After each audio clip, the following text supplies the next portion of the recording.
Welcome back to another amazing episode of the Third Shield Pokemon Go podcast. Guys, in this episode, I have a very amazing guest. It's Speediest Chief himself. Will is joining us at this episode, and he's going to blow your mind on how he got started and how you can become a rank 10 PvPer and one of the top players in Silp Arena. This episode, we are going so deep into PvP in Pokemon Go League, in Go Battle League, and Silp Arena that at the end of this episode, I woke up with so much information that on the same day, Sunday, I was able to finish at second place at my Forest Cup. And I have never done that before because of all the things that he shared with me during this episode, and I took action on it. So I was very proud of that, and I hope you guys get just as much value, if not more, than I did during this episode. About halfway, we are going to battle. And whoever is going to comment the winner below first is going to get $10. Daniel, thank you so much for having me on the show. This is a real pleasure. You've had an all-star cast so far. These interviews have been really great. And I encourage anybody watching to go back and watch them. FP Sticks, Ryan Swag, really great guests on the show. And I'm just extremely humbled to be a part of it as well. Thank you so much, and this is going to be a lot of fun. Oh, the thank you is all for us because I'm super excited to have you. So, and thank you for spending your Sunday with us because there are some other things you could do. For example, getting to rank 10. Yeah, absolutely. I haven't done my Go Battle Leagues for the day. I normally do them late at night, but I'm going to try and switch it up and do it during the daytime today and see how it goes, see if it's any different. Yeah, by the way, since you mentioned that real quick, so I've been testing that. So like I wait till late in the night because then the really good players, I'm hoping like you, would be already done their matches and ranked up. So I won't face you, but if you're doing late, then it's not working. Yeah. I try to do early in the morning sometimes because I think, well, maybe all the good players are asleep. So. Yeah, that was my thinking too, especially when I see some of the content creators like posting videos at like midnight. Yeah, exactly. But so two things. I see your trophy on the side, which looks amazing. Thank you so much. It was a lot of fun. And then I just wanted to, before get started, I just wanted to find out that how did you get involved in Pokemon Go? Like, how did you even get started with it? So obviously Pokemon Go came out in the summer of 2016. I was one of those people that was a little skeptical at first. I saw everybody kind of walking around with their phone on campus, and I thought it was really silly. But then a couple months later, I think in August is when I started, and I was just hooked ever since. I was always trying to get the strongest Pokemon, just up my CPs and become really powerful. And then when PvP came out, it just gave the game a whole new life for me. I play it now probably more than ever, but I've consistently played since 2016. Just a lot of fun. That's awesome because FP Sticks was also like an early starter. PV Poke, of course, he met you was also an early starter, and Ryan Swag was also an early starter. So and now you also an early starter, which is awesome. But PvP didn't come out for like a very long time. So how did you get involved with PvP, and did that change the game for you like completely? Yeah, absolutely. So I actually moved to Tampa in 2017. I grew up an hour from New Orleans. So I lived in a small town in Mississippi, went to college in Mississippi, and then moved out here to Florida. And when I got here, outside of my work friends, I didn't really know anybody in Tampa. So when I started doing raids and started meeting people in the community, I started to build these friendships. And when PvP kind of came out after I had moved here, it was just a perfect transition. I met a few community leaders like Lyndon Ryu or Wine About Law, and they were just so welcoming. I remember going to my first tournament, which was actually Kingdom Cup for the Silp Arena. And it was just an amazing experience. Everybody was really kind. And being somebody who goes to a competitive environment for the first time, a lot of players feel a little intimidated. You know, what if I don't do well? What if people are mean to me? Or what if they make comments that really kind of discourage me? And none of that happened. Everybody was so kind and so welcoming. And it's one of the best things about our community. I feel like no matter where you are, if you go to a tournament, everybody is really welcoming. And it's just always going to be a great experience. So I highly recommend that you do so. Yeah, and then since you mentioned it, I remember when I went to my first tournament, I wanted to bring this up because I think you were there. I think that was my first time maybe. But, you know, when I won 3-0 against you. Well, that never happened. But my very first one, so I looked it up online on the Silp Arena, and then I arrived, and I think that was the Armature Works. And I was looking for like kids, by the way, because I expected there would be just like a bunch of kids sitting around. So I went up to a group of people that were kids, and they were on their phone.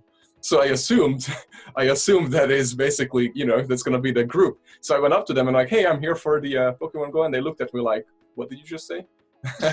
And then it's basically you and Lyndon. And I was like, wow, this is a great group. I'm happy I'm here. I had no idea that was your first tournament. That's so funny. Yeah, and then, so one thing that I wanted to ask for viewers, because, well, two things. One is, how long did it take you to actually get where you are, in a way that obviously you won the trophy already, but like, if you would have to guess, because I think when you started, there was not a single, no Go Battle League. So you went to these meetups and did a PvP. So I guess you were growing with the audience, but now there are so many newbies, well, including myself, that just start now. And then it could be like, oh, they are cheaters, have this and that, and all these crazy things. So I guess just to start from the beginning, how long did it take you? Was it frustrating? And then also any suggestions, of course, that you may have to, these people. So that's a really good question. I will say when PvP first came out, I had a friend who lived in Ybor City, which Tampa has like a few small cities kind of scattered throughout. There's Ybor, and then on the other side is Oldsmar. And essentially, we became friends, and I kind of asked him if he liked PvP. He said, yeah, sure. So for our daily friendship interactions, we would do one Great League battle, one Ultra League battle, then one Master League battle. And at that point, it was just kind of playing around, and you wanted to win, but it was just, for fun with your friends. And going from there, after meeting the community with doing the raids and then PvP came out, for a few months, I kind of watched how the Silph Arena developed. I saw the different metas come out. I didn't participate in the first few cups, things like Boulder or Twilight Cup I didn't do, but I kind of built teams. And in my mind, I kind of played around with them, and I said, well, if I have a Toxicroak here, this might be good. Or if I have, the Venomoth with the Legacy Poison thing, that might be really good for my team. But I didn't actually go to a tournament until Kingdom Cup. So I do think there is a little bit of a difference between the players that started in Silph Arena Season 1 back last year before Go Battle League came, and then the trainers that are just starting now. I will say that Niantic has done a really good job of making things more accessible. As you mentioned, some trainers might have a lot of Pokemon that other people don't have. Things like, a legacy Pokemon, or maybe they have a lot of Stardust because they've been catching for 2 years. But Niantic has done a good job of balancing everything. And then when they bring back these legacy moves, you can get these really cool attacks. Like Haunter with Shadow Ball is so good in the Go Battle League. I'm sure you've seen a lot of people play with it already. And these things are accessible for a lot of trainers. So if you're coming into a situation, don't feel discouraged. I'm actually friends with one of the Elite Four, Arrow, and he has 33,000 Pokemon caught, which to some trainers might seem like a lot, but then you see others with 300,000. And these are really competitive trainers that are neck and neck, so you don't need to feel like you need to invest all your time to build the perfect team. You can still do really well in the Go Battle League and in PvP in general. That's good to hear, because I started out 6 months ago and I was like, man, I wish I would have started like years ago so I could be at the same level. But what you said makes perfect sense. And then it kind of like annoyed me, but I was happy at the same time, because I had some move sets that I was like, all right, like Blaziken with Stone Edge and that kind of stuff. And then nice. And I was like, from back in the day, but then and I haven't played since. But what I'm trying to say is then they brought it back and you can get it. So I was like, man, so I guess not everybody's equal. But then this comes to my next question. So it almost seems like why Niantic is doing all this to make everybody on an equal level is because they probably planning on launching eventually eSports. What do you think about that? The eSport question is something that's really interesting to me. I think Pokemon Go has a unique opportunity to become the first AR esport. It's something that I don't think we've really seen before, where you have to kind of be an athlete to go out and grind the Stardust and catch the Pokemon and be active, and then you can come and play the game. Most of the time you have a console or a computer and you just kind of use your mind and kind of pick up your skills. But if there's an athletic component to it, I think Pokemon Go PvP as an esport could be something really interesting. That being said, Niantic is constantly rolling out updates trying to improve the game. And if you talk to anybody on the Niantic team, they play the game too, they love the game, and they want it to be the best that it can be. So as they roll out these updates, they see the same things that we see. If there's a bug or a glitch, they're also just trying to fix that as quickly as possible. So speaking to the game itself, a lot of trainers are worried that the consistency of the game is going to play a role in the esports status. I definitely think that's the case. I think once it reaches a more stable pattern where the game doesn't have a batch of new bugs every time it updates, it's going to be a lot easier to transition, because with an esports setting, you really want a consistent game that's equal playing field for all players, no matter when you play it or in what kind of competitive environment. Yeah, that is matching up with everybody that basically I talk to, as far as they need that for sure. But one good thing is that I'm researching them on the business side every once in a while, and then I see lots of cool stuff that they're new investors, all about esports. They invest into the AR and the virtual reality and then speaking. So it might actually become like, I'm not gonna say that it's gonna happen or not, but I was just literally picturing a stadium and the actual trainers, instead of their phone, just having the glass on and they're yelling the movesets or stuff like that. You know what I mean? But anyways, let's get back to Go Battle League. So how did you do in season 1, and what was your favorite pick for each league, like Great, Ultra, and Master? Season 1 of Go Battle League was a lot of fun. Coming from the Silph Arena, I'm used to seeing 6 Pokemon that my opponent can possibly bring, and then of course you select 3 of those Pokemon to actually battle with. And with the Silph Arena, there's a lot of kind of team building theory that goes into it. You say, well, they have no fire type on their team, so water is a safe lead for me, unless they have a grass, and it kind of plays out like that. But obviously in the Go Battle League, everything is blind, which is a lot like the main series games. Sometimes you don't know what your opponent's going to bring, and it's always a surprise. And Go Battle League is a very different feel for that reason. Since season 1, I did okay for a while. Great League obviously is my niche because I started in the Silph Arena and it's the most accessible. I'm able to build more Pokemon because they're cheaper. Ultra League is more expensive, and then Master League is just really crazy expensive, as I'm sure everybody's already aware. In the Great League, I kind of climbed slowly throughout the season, but then in the last 2 weeks, I really committed to trying to hit rank 10. I got a little discouraged at times because once you hit a certain rank in the middle, maybe rank 5 to rank 8, you're going to see a lot of just random Pokemon, and it's a lot of times people are trying them out. Maybe they tried to run their Haunter with something like a Piloswine or something like that, and it can be really confusing because you bring a meta team that you think is really good, and then you get walled by something that you didn't expect. So it can be a little frustrating, but once you get up to the higher rankings, rank 8 and above, you start to see some consistency. And just like in the Silph Arena, where you maybe expect a set of Pokemon to appear, you can start to expect that as well. So if your opponent leads an Altaria, you can say, well, they might have an Azumarill or they might have a Deoxys, and then you can kind of build around that, which makes it a lot more, it kind of reduces the randomness and makes it a lot more accessible over time. So at the very end, I was able to hit rank 10, but it was really tough. Don't get discouraged if you can't do it. Season 2 is going to be a lot harder too. Just play the game and enjoy it. And as King says, he says, when you play a game, don't value yourself on if you win or lose. Value yourself on how much you learn. If you play the game as well as you could, I mean, there's just sometimes you can't do anything about it. If your last Pokemon's Altaria and they have a Bastiodon, there's nothing you can do about it. You just have to play it as well as you can and just learn as much as you can, and you will improve. Yeah, those are great points, and I'm happy that this airs on Wednesday, so I have a few times to put it to action and before everybody else. But what I was going to ask you is, so if a new player starts out and they don't know anything about PvP, what would be like maybe one thing you would recommend to them just to either practice or learn or stick to, so they have an advantage, but at least they have like a fighting chance? But it's hard because every single rank you're going to face different opponents at different skill levels. So the one thing I'd recommend to new players that are starting is to try to get a good handle on your typings. And if you've been to my channel, you've probably seen me make some mistakes here and there, especially when it comes to dual typings, like a steel bug or a ghost fighting type, just things that are really, really kind of interesting and kind of mixed up in a way.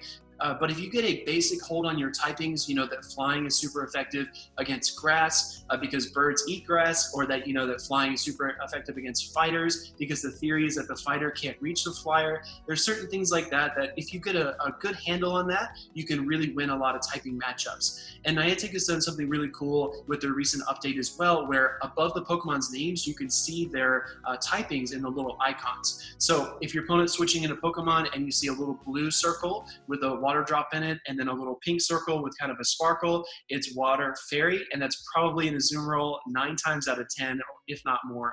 And you can kind of predict what to do. You know that the grass type is going to be super effective against it. The electric type is going to be super effective. And if you can kind of learn your typings, you can carry your own weight a lot easier in the Go Battle League. Thank you so much for sharing that, because that's something that I'm going to take action on too. And then the other thing I want to ask you, because I see you use it all the time, and you mentioned it too, Sableye.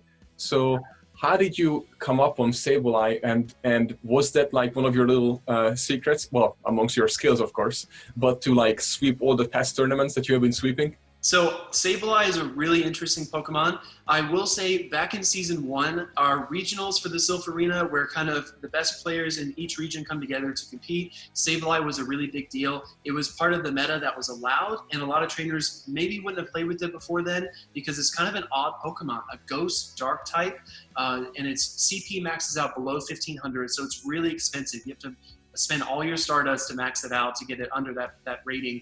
But I got a little bit of exposure to it then. And then this season, my friend Shiny Hunter Ben from Chicago actually said, hey, if you have a Sableye and it's you caught it from a rocket stop and then you purify it, it gets returned.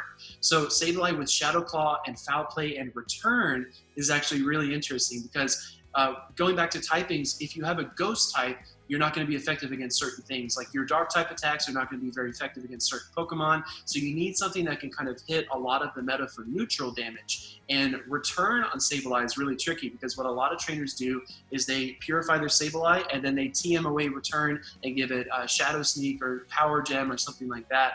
But just finding these little kind of niches wherever you can help surprise your opponents and maybe throw them off because they're not expecting it. Yeah, yes, I seen your video with the return when, it's so when you were able to throw it. Yeah. So much damage. And what I was going to ask you is also because this comes up for a while, and I practiced with this, and to me it made a little sense. But so to people, when they, let's say, face a mirror matchup, let's say Hunter or Sableye, and they are very fast going out, right? So should you throw a charge move, or should you not? And or should you shield, or should you not? Like, you know what I mean? Or should you just fast attack it down? What do you think? So the question of if you can fast move down your opponent, or if you should throw the charge attack in the mirror, is actually really interesting. And it does vary Pokemon by Pokemon.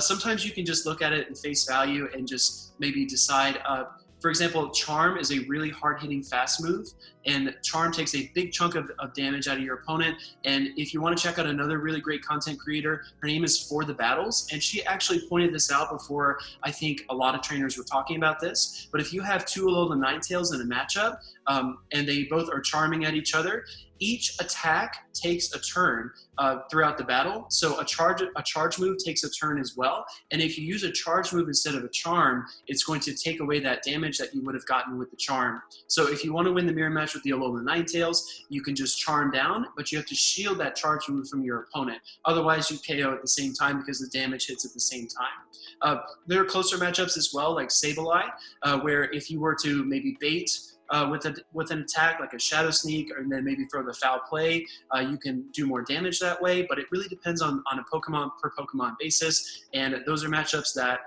over time you'll learn as you play them. I'm glad you pointed out, because otherwise I would be just like tapping like this and one for the charge move, and it's a mirror matchup. But then I played around with it with what you just said, and then with some like Hunter, I'm just like hitting, and I'm hoping the opponent throws a charge move, and then I put a shield and I won that matchup. Yes. So that was a hard-learned lesson, because I was like, how come their Hunter survived and mine not? And that's when I realized what you just said about the turn, you know what I mean? So I did not know that when I throw that, then they're still count as basically, and it's just going to register usually after the shield. Yep, exactly right. It still did that damage, yeah. Yeah. So the next thing I wanted to ask you is, well, 2 things, is why or how and when did you start your channel on YouTube? Because it's awesome, and please keep it going, because that's where I go for learning. Well, thank you so much. I really appreciate it. I'm still really humbled every time anybody watches my videos. I had a really, I guess you could say, kind of unconventional start. So after regionals for the Silph Arena last year, I kind of took a look at my footage and I watched a lot of content creators. I'm really inspired by Purple Kyogre. He's really the person that got me started in it because I saw what he was doing and it was just really fun and exciting. And I love talking Pokemon Go, and it's just another outlet for me to do so.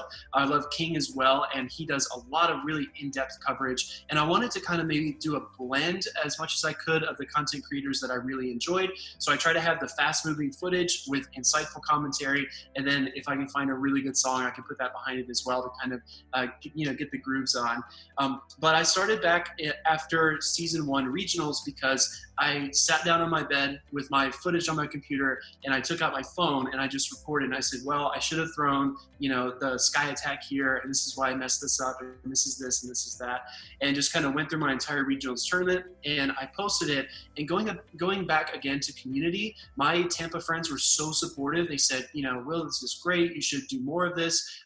Really enjoyed it. And if not for them, I probably wouldn't have uploaded more than that, but they were really encouraging and they gave me some good feedback. You can always trust your friends to let you know, maybe you should speak a little more slowly here, or maybe you should talk more about typings. And all of that was really helpful. And I have my community to thank for that. Well, I'm very thankful for that too, because like I said, most of my teams and the info that you have sent me, or even opponents that I'm facing, I learned a lot from you. So thank you. Yeah, of course, man. I'm really humble. Thank you. With Go Battle League, so it's a little bit different, and with the opponents, you don't know who you face. So do you think, would you recommend, well, 2 questions technically. So would you recommend that you stick with one team and then just go with that one team, especially when you're new, and you just stick with that one team and just get better at that team and then just go all the way out for a whole season? Or watch all the content creators and try to copy what they do? Or, you know what I mean? But that's how you like blow all your Stardust, just, side note. Yeah, oh yeah. So the question of should you stick with one team or should you maybe try a bunch of different things out? I think when you look at content creators, you can establish a really good baseline. For example, if you look at somebody like FP Sticks, who likes to run Haunter a lot, you can tell that he's really effective at it when there are no shields, when his opponent is out of shields and there are no shields in play, and he's able to just hit these shadow balls because it's such an effective Pokemon. So the content creators can really show you how to use a Pokemon and where it shines. And again, when you see a content creator use something, look at their team as well, because a lot of time there's a lot of synergy there. For example, you want a team that can cover a lot of the meta picks, but that can also cover a lot of typings that you're going to see. So you want something that can cover an Azumarill, that's a water fairy type, and that's very common in the Go Battle League, as I'm sure you know, but you might not need to cover different water types that are less common. So it's kind of like a balance between having a lot of typing coverage and saying, well, my team is really weak to ground, or saying I can cover ground, but my team is really weak to Swampert because I don't have grass. So it's kind of like a mix and match of both the meta and the typings. Content creators are a good base, but House Stark was the first person in the world that we know of to hit rank 10 in season 1. And the first post he made after he did it was, this is my team. I've got Toxicroak, I believe it was Azumarill and Registeel, and that was his team that he used the whole time. And that really says a lot as well, because what he did was he learned the ins and outs of that team. And if you look at those 2 Pokemon, Toxicroak and Registeel, they're very weak to ground. So he had a ground weakness and he knew it, and he had to find ways to play around it. A lot of trainers get really discouraged because they want to build, the perfect team, and then they lead their Altaria into a Bastiodon, and they just, it gets really frustrating, and I've been there as well. So don't change up your team that often, but use the content creators as a baseline to kind of see how to play something and see how to build a team, and then get really comfortable with your own team, because every team is really good. As long as you can cover those meta picks and those typing picks, you can do really well in Go Battle League. That's a really good point, because on the first season, I would just watch your video, watch Zyonic, watch Purple Kyogre, and I would be like, all right, I'm going to test out this team, and then, oh man, I'm out of Stardust. It gets expensive really fast. Yeah. So speaking of Stardust and expensive, do you have any secrets or any like hunting grounds or any suggestions to anybody who has, let's say, 0 Stardust and try to like level it up? So I think it's really important to grind during Stardust events. if you do the math and you say, I'm going to catch, maybe 100 Pokemon, and you just multiply that times the typical dust rate of 100, maybe 125 for a weather boosted Pokemon, and you compare that to a Stardust event where it's 2 or 3 times Stardust, and the numbers are just crazy. I mean, you can spend the same amount of time grinding the same amount of Pokemon, but your rewards are doubled or tripled. I will say a few tips for gathering Stardust. I've tried to start a Twitter series called Stack Catch Saturday, and essentially what I do is I look at the research tasks that give you a second or a third stage evolution, and I say you should be going out and getting these research tasks, earning them, and then hitting the encounter button. And when you see that Venusaur or you see that Marshtomp, you run away.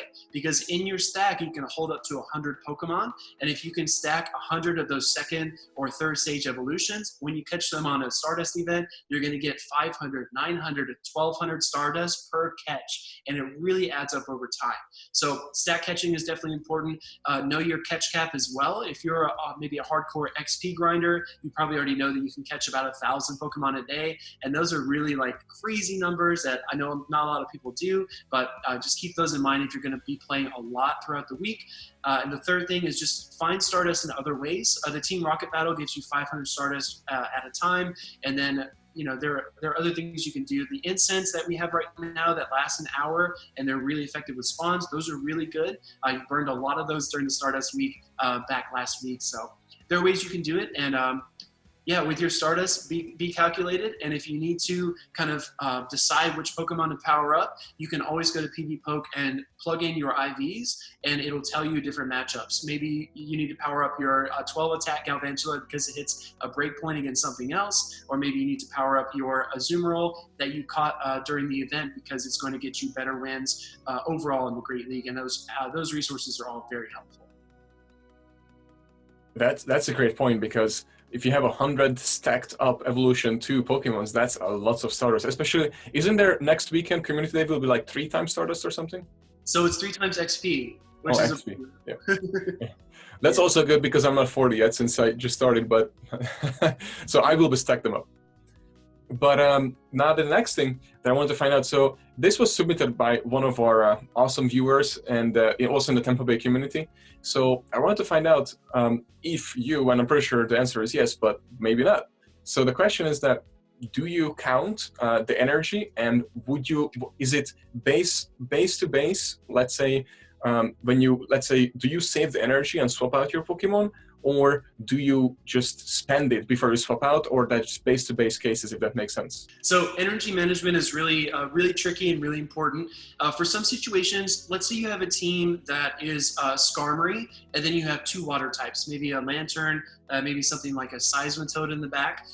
If you lead into something that's a bit favorable, maybe it's a fighting type, like maybe it's a Medicham. If you have that Skarmory in the lead, I would recommend that you get some energy together and then save that energy for when your opponent swaps out, because if they have a Medicham and a grass type in the back, you're really going to need that extra energy to land a Sky Attack against a grass type if you can line it up later. When it comes to energy management, knowing your team's weaknesses, I think, is the first thing. The second thing is timing. A lot of trainers, and this is something that really blew me away when I started in Go Battle League, but a lot of trainers time their swaps so well, and you fire off your Sky Attack, and suddenly you fired your Sky Attack into a Probopass, and it didn't do any damage at all, and it's a real bummer. And those losses in energy management can really cost you overall in the battle. So as you play more, this is something you kind of learn from a book or studying it on a website, and you just kind of get a feel for how your opponent is playing a Pokemon. And as you kind of get more familiar with it, you can know when to save your energy or when to throw it and then swap out afterwards. That's awesome, and I don't know if you see me, but I'm sitting right here and I'm keep getting closer and closer to the screen because I'm listening to what you're saying, and it's my mind is just like, oh, I can't wait to test these out. So thank you for sharing all of this. Yeah, of course, man. I hope it's helpful. Oh, it's definitely very helpful. And now it is time for the battle between me and Speediest Chief 2. So guys, did you place your bets? Because this is your deadline right now. You need to place them right now in the comment section if you have decided if I'm going to win this or Speedy is going to win this. So who is the winner? Put it down right now because the battle is about to start.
Guys, did you see that?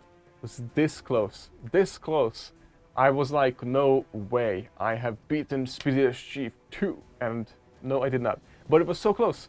Well, and here's the thing, what I learned from this is that I am going to stick with the same team that you have seen in this video that I used against Speedy, and I'm going to use that throughout the whole season, and I'm going to share my results. And actually I'm sharing it on this channel. Every week I post 1 or 2 videos, and I'm going to share my understanding and what I learned and how is the battle evolving for me when I'm using exactly the same team throughout the whole season. So make sure to stay tuned for that, because I think that's going to be a crazy experiment. Will also said that House Stark, who was the first one last season to reach rank 10, used the same lineup for the whole season, and he was the first one to get to rank 10. And so I'm gonna test out the same. Let's hope it works for me too. Who was your #1 rival in Go Battle League and in Silp Arena so far?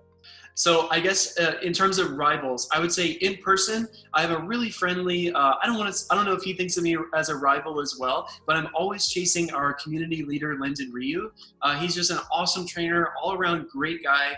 Puts a lot of time and energy into organizing our local events. Obviously, before the coronavirus hit, he was always the first one there, always getting set up, always just trying to bring everybody together and being really welcoming. And on top of that, he's a great trainer. He just hit Elite in the Silph Arena. He was a ranked 10 battler on the leaderboards last season, and I'm sure he's going to do it again. And I just always look at his play style and his success, and I always try to raise my play style and my play level up to his level as much as possible. In terms of rivals in the Go Battle League, Whiscash is probably my public enemy #1 because I bring grass types most of the time. I'll bring a Meganium or a Venusaur, but Whiscash can be so frustrating because even in that matchup with the Meganium or the Venusaur, if it throws 2 blizzards, you can't Vine Whip it down in time. It's going to get off both of those attacks, especially if it gets some mud shots of worth of energy. And just in my brain, I think, flying should be grass, grass should be water. And when I can't just win that matchup outright, it's really frustrating. But Whiscash is public enemy #1 for me in the Go Battle League. If you see Speedy and you're matched up against me, please don't start Whiscash. Yeah, Whiscash is not fun at all. I'm not a fan of that either. And the Swampert is the other one that I hate, but yeah. And then, yeah, Lyndon will be also, I think he's on our next episode. He's amazing, and he was the one who introduced me basically to all of this. Yeah. So I'm very grateful for that. And then speaking of that and competition, so today is the official Forest Cup.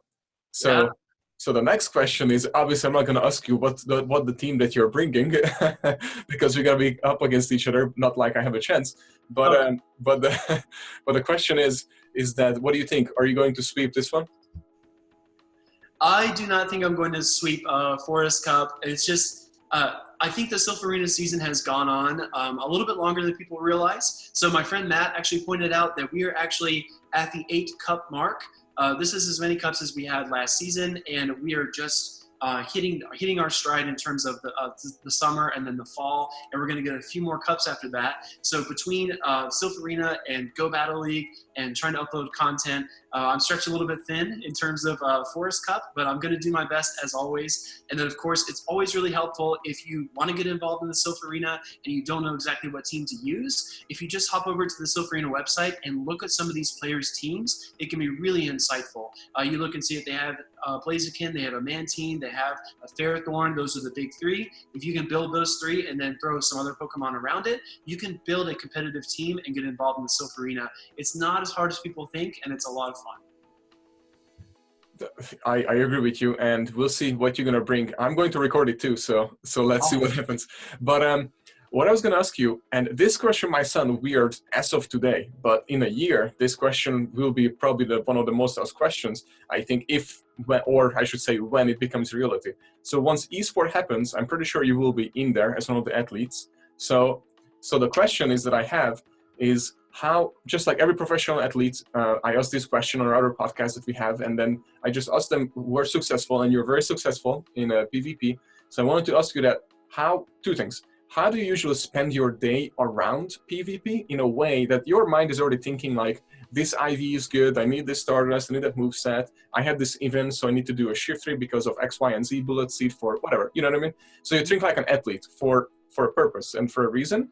So the question is, how do you spend, let's say, a day around that? And then how do you prep for like a tournament like today, Forest Cup, for example? Yeah, so essentially I try to look at the month as a whole and just see what events are coming, when the Go Battle League schedule is going to switch around, and kind of try to prioritize what I do in PvP around that. For example, if I know that the Forest Cup is today, I'm going to be trying to do some Forest Cup practice with my friends and just see maybe if I can figure out a couple things on my team that maybe I don't like or I'm more comfortable with, and just kind of get more acclimated. A lot of it is just being comfortable with your team and knowing how to deal with certain situations. In practice, you might never expect to lead your man team into a Ferrothorn, and you have to figure out how to play that matchup. And there's really no other way to do it besides practicing with friends. In terms of the month and kind of planning long-term for Pokemon Go, there are a few things that are staples. If you wanted to see like maybe the top 25 meta in the Great League, Ultra League, and Master League, you can go to pvpoke.com, and they have a really great listing with everything listed out with the wins and losses, suggested movesets, and everything like that. And I consult that really often, especially when new Pokemon come out. When I need to know how good Stunfisk is for the Great League, the first place I went is that website, and it helps a lot. In terms of friendships, sometimes I hit lucky friends, and my lucky trades are always built around what do I need for PvP.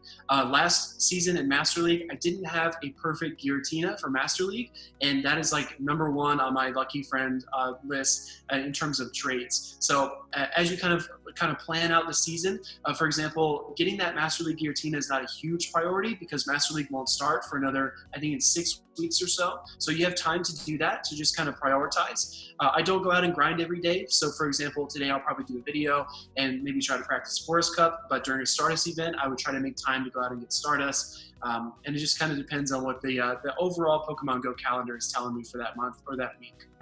That's good, because that makes sense how you're able to prepare, for all the tournaments and the matches. And then two things I wanted to find out is that one is what's cooking for you in the near future, and what's the plan for the channel? What's the plan for you? Where do you see yourself going? So for the future, I think I'm fingers crossed. I'm really hopeful this month we'll reach 5,000 subscribers. To everybody that watches the videos, again, I'm just really blown away that anybody would take the time out of their day to watch it, and it means a lot to me. So thank you so much. I really appreciate that. I'm going to try to continue to deliver really good content for everybody and just try to show as much as I can. I've always had a little bit of a passion for teaching, so I don't think of the videos as teaching per se, but I do think of it as kind of maybe an instructional thing to kind of give my opinions and thoughts as best I can. So if you ever have critical feedback, let me know down in the comments below. Always looking to improve. For long term, I really would love for YouTube to help me to travel to these battle towers. For example, once a month, the Silph Arena hosts a battle tower in a city, and this was obviously a lot more common before coronavirus hit. But in Orlando, in January, it was the Fusion Cup, and it was a Mega Cup, and there was, I think, maybe 200 something people that competed, and it was just so cool to see all these people that you've maybe seen their profiles online, and you've talked with them here and there, or you battle with them, but they live in Michigan and you've never met each other. It's really cool to kind of bring the community together like that, almost like a small Go Fest or Safari Zone for PvP. And there's one of those a month, and I really hope that YouTube can help me to get out to those tournaments.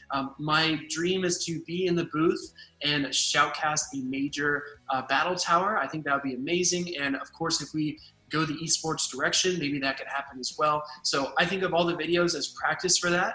I try to improve every time so that if I'm ever on that stage, I just want to deliver the best experience that I possibly can in terms of a shoutcast and just have a really fun time. So that's pretty much it for now, I guess. Well, I hope that's all going to happen, because honestly, with I watch all the content creators on PvP, and then yours is the most entertaining, because your voice, the way you act it out and the way you speak it, it sounds like you're watching like a real sport event. You know what I mean? Well, so it's really awesome. and King, Zionic, they are awesome. They're very knowledgeable, and nothing against them or anything like that. But if I want to compare the two as far as knowledge, entertainment always wins. So entertainment, that's why Gary Vaynerchuk, he says exactly the same thing over and over and over, but it's entertaining. So people watching him way more than somebody else who's not as entertaining. You know what I mean? So I really know that you are on your way up, and you're gonna, once you reach 5,000, it's gonna like probably double way quicker going up like this. So I'm not even worried about that. Thanks, man. I appreciate that. That means a lot. Yeah. So where can people find you right now if they want to see your videos and the channel, Twitter, everything? If you want to find me on YouTube, it is Speediest Chief 2.